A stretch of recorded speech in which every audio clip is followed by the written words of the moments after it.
Good to be with you from Washington. I'm Tony DeCopel. The breaking news right now. Monster tornadoes, at least a half a dozen, sweep through Oklahoma, including double-barreled twisters. At least 10 injured amid widespread damage tonight. Also developing, the wildfire emergency in Georgia. More than 120 homes destroyed, nearly 1,000 in danger. What officials are saying tonight about how it all started. And the mystery of two missing graduate students. What we're learning tonight about the fate of one of them and what we know about the suspect, arrested wearing only a towel. And proof that parenting woes are part of the bear world, too. One cub down a storm drain, the other up a tree. What happened next? And Steve Hartman on the road with a reminder about the importance of role models. This is the CBS Evening News with Tony DeCopel, reporting tonight from Washington, D.C. Good evening. We begin with new pictures tonight of the aftermath and ongoing destruction in a pair of weather disasters. Overnight in Oklahoma, a cluster of tornadoes, including a monster EF4, menacing the city of Enid, closing an Air Force base there and damaging dozens of homes. And moments ago, we just learned a Florida firefighter has died in the line of duty while responding to one of the many wildfires currently burning across the southeast. They've destroyed more homes than any in Georgia's history, according to the governor there. What we're learning tonight about what might have ignited the flames in at least one of those cases.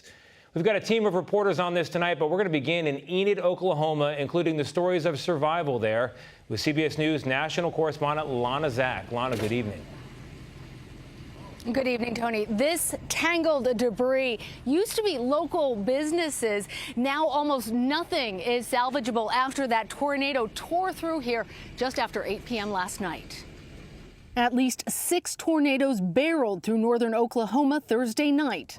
Oh my God! Part of a line of severe thunderstorms that stretched through Kansas and up to Iowa, producing baseball-sized hail, heavy rain, and winds over 100 miles per hour. Wow, there's 2 of them. These 2 twisters swirled near the town of Bremen, dancing side by side before merging into a monster.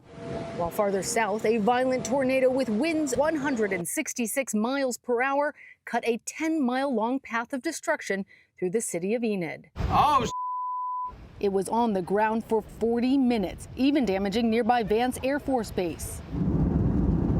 This is what that same storm looked like from the air, captured by a passenger as they flew by. Homes were left heavily damaged or completely gone, but nobody was killed and only minor injuries were reported. You come over the hill. When Tyler Vanover saw the tornado coming, he and his wife jumped into their car to escape. Wait, so you tried to outrun the tornado in your car? Yes, we knew where the tornado was at, so we knew it was at our place, so we had to go the opposite way in order to be able to get us in a safe place. Across the street, Rayanne Hunt scooped up her dogs and cat and ran to an underground shelter with her husband and 2 others. Then we came out and we were like, oh my gosh. My husband has a 40 by 60 shop back there, and it's leveled. Tony, locals tell me that almost none of the homes here have basements, so it's really remarkable that so many people were able to stay safe. But, Tony, they are bracing for the possibility of more severe weather tomorrow. We'll keep watching it. Lana, thank you very much. We turn now to the wildfires in Georgia, now just 15% contained. And what about how they started? We've got new information on at least one of them. Our senior national correspondent, Mark Strassman, is in the disaster zone with the latest. Mark, good evening to you. Good evening, Tony. I want to show you this car lot, more than 100 older cars, and it's a total loss. Every day is a wild card with these wildfires, which have already burned more homes than any fire in Georgia history. In rural South Georgia, winds keep shifting this wildfire's front line. New fires sparked overnight. Walls of flame shot 50 feet high. 120 homes gone in 2 wildfires. This calamity had a random spark. We believe it was started by a balloon landing on a power line causing an arc that created the fire. That fire took Anna and Scott Dudek's house. We started gathering things up, watching the fire literally on our property, headed right for the house. They saw flames coming and fled with 4 kids and 10 dogs to Florida. In the car, she watched their home burn on her phone. You had Ring cameras on the house, and you were watching? And when both of my devices were offline and it was black and I couldn't see no more, it was like so gut-wrenching, because then I knew like they got what I call home. Everyone here is looking for a spark of hope. I'm down, but I'm not out. We met Jesse Morgan at his ravaged automotive business. He started it in 1996, 30 years, up in flames. He told us his insurance denied his claim. Acts of God aren't covered. I definitely could use some help, but I guess my pride is too much. I'm not going to get out there and ask for it. In all their loss, the Dudicks also feel lucky. You can always rebuild stuff, but you can't rebuild family. And the Dudicks told us right now that they're leaning on their faith. They hope to be back here this weekend to see their house in person and to figure out next steps. Tony? Wish them the best, Mark. Thank you very much. Let's bring in meteorologist Rob Marciano, who's tracking the possibility of rain for that wildfire zone and also a new tornado threat tonight in the heartland. Rob, how's it looking? Well, it's that same system, Tony. What's in the Midwest will bring a little bit of rain to the southeast, but right now it's bringing a low to severe weather again. We had a confirmed tornado in southern Oklahoma and winds to over 70 miles an hour near Indianapolis. So really a lot of active weather right now. Warning still up there in Indy, and we've got a watch that's across North Texas and southern Oklahoma until 9 o'clock tonight. So that's tonight. Tomorrow we've got another, like a double whammy. Tomorrow another round across Texas, and then on Sunday another round across the northern side. So we'll split it in half. But all hazards are in play here for both Saturday and Sunday from Dallas all the way to Omaha, Nebraska, and then sliding it all east on Monday with damaging winds and tornadoes potentially from St. Louis to Peoria, potentially into Chicago as well. As this system moves off towards the east, we are looking for a little bit of rainfall, a little bit across the southeast, likely less than a half an inch. We would take that certainly, and heavier rains coming here to the northeast for a bit of a soggy Saturday night into Sunday morning. Tony? All right, Rob, thank you very much. We're going to turn now to the war with Iran. Day 16 of the ceasefire, more trouble today in the Strait of Hormuz. But there are signs of progress toward a peace deal. Iran's foreign minister has arrived in Pakistan ahead of potential face-to-face talks there. Here's CBS senior White House correspondent Ed O'Keefe. President Trump's top envoys are off to Pakistan yet again.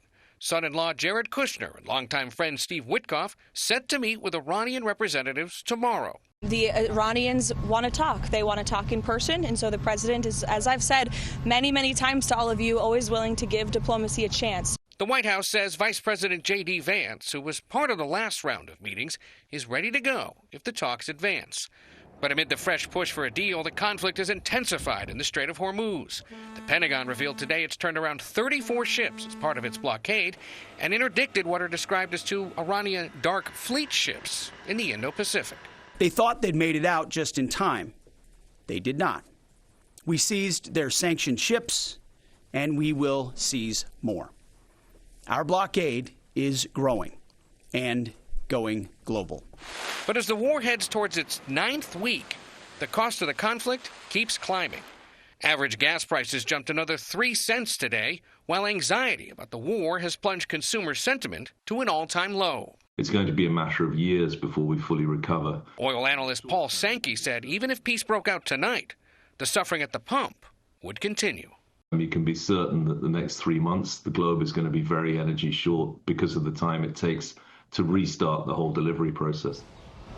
Now, we should point out the White House said today Witkoff and Kushner are going to Pakistan to, quote, hear the Iranians out, a sign they're not necessarily anticipating big progress in these talks. Tony. That's a good point, Ed. The Justice Department has closed its investigation into Federal Reserve Chair Jerome Powell as of today. What can you tell us? Yeah, federal prosecutors had accused Powell of mismanaging renovations at the Fed's headquarters, and the criminal probe came amid the president's years-long feud with the chairman about interest rates. But it had also earned bipartisan criticism for being seen as a political hit job, most critically by North Carolina Republican Senator Tom Tillis, who said he'd block the nomination of Powell's successor, Kevin Warsh, until the investigation was dropped. This likely sets up a vote for Warsh to succeed Powell in the coming weeks. Tony. Ed, thank you very much. Death by firing squad is now permitted in the U.S. in federal cases, according to a new policy announced today by the Trump administration. The president had already restored the death penalty after a pause from the Biden administration, and he is now seeking to execute, the administration that is, 44 inmates. Turning now to a mystery out of Florida. More than a week ago, 2 doctoral students went missing from campus. Now police say one has suddenly turned up dead along a major bridge and a roommate is under arrest. Here's CBS News correspondent Christian Benavides. Video released late today shows the moment Hillsborough County, Florida deputies took 26-year-old Hisham Abu Gharbi into custody in connection to the missing Bangladeshi doctoral students Jamil Limon and Nahida Bristi, last seen on April 16th. Limon's body was recovered today on a bridge near Tampa. He was the suspect's roommate. Bristi is still missing. We are still actively searching for Nahida. Police shut down an entire neighborhood near the University of South Florida Tampa campus where Limon and Bristi were students. The search intensified Thursday after investigators listed the couple as endangered. Today, after a nearly 90-minute standoff, Abu Gharbi, who is a U.S. citizen, was taken into custody. We commanded the suspect to come out to our deputies. He refused. At that time, SWAT was activated. SWAT then mobilized. He came out peacefully and was taken into custody. Abu Gharbi now faces charges including battery, false imprisonment, tampering with evidence, failure to report a death, and unlawfully moving a body. Police are using boats and divers to search for Bristi in the waters in Tampa Bay. We spoke to Bristi's brother, Jahid Dranto, earlier this week. How concerning is this? My family is devastated. My mother is still crying on the other room. And my father had a operation recently. My home is just broken.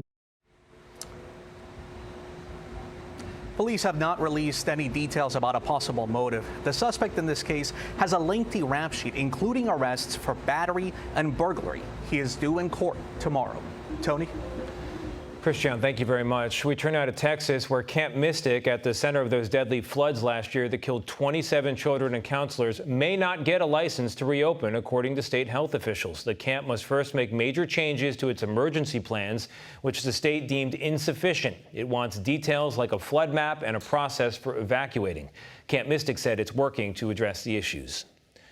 Still ahead on the broadcast, the woman arrested for what her son did on an electric motorcycle. What happened to get to that point? And what bears can teach us about the challenges of parenting.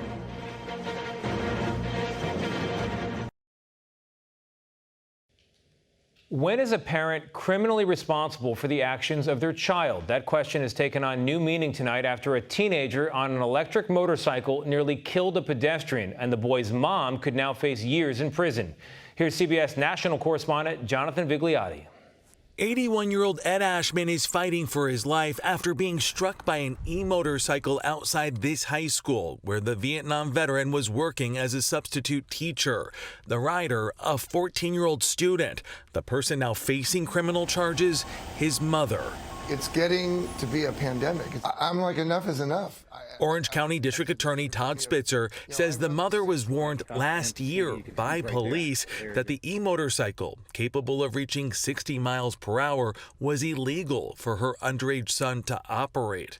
The boy was on the bike, the mother was not. What makes her role in this criminal? She was admonished. We have it recorded. It's a 23-minute interview with local deputies. So you're saying the mother knew about all of this, knew it was illegal?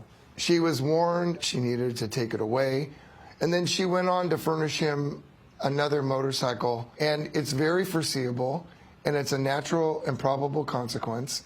50-year-old Tommy Joe Meyer is facing multiple counts, including felony child endangerment and loaning a motor vehicle to an unlicensed minor. What is your message to parents watching this right now?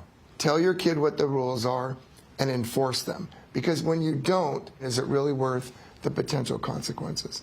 The 14-year-old's life is going to be forever affected. His mother's life is going to be forever affected. The substitute teacher and his family, there are no winners here. And the mother, if found guilty, could face up to 6 years in prison. We reached out to her and her attorney. We have not heard back.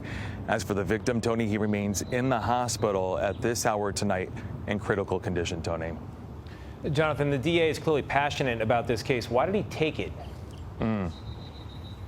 It is a test case. It is also a message he says he wants to send to parents that ultimately they are responsible for their children's behavior, specifically and especially when it comes to breaking the law, as he maintains unfolded in this case, Tony. All right, Jonathan, thank you very much. Up next in a moment, a car slams through a jewelry store, glass flying everywhere. What happened next?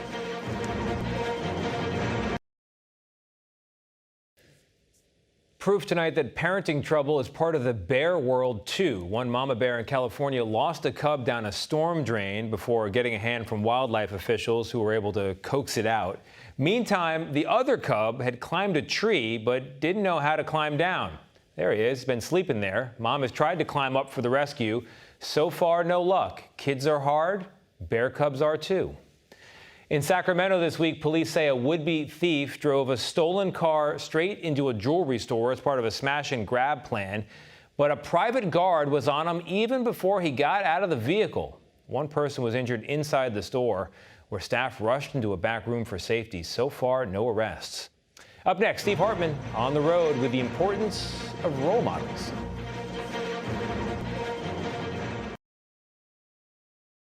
Finally tonight, the story of a young girl who's begun to see. Really nice, Steve. Thank you very much. That's another day in America. I'm Tony DeCopel in Washington. Thank you for joining us. We'll see you back in New York on Monday. Good night.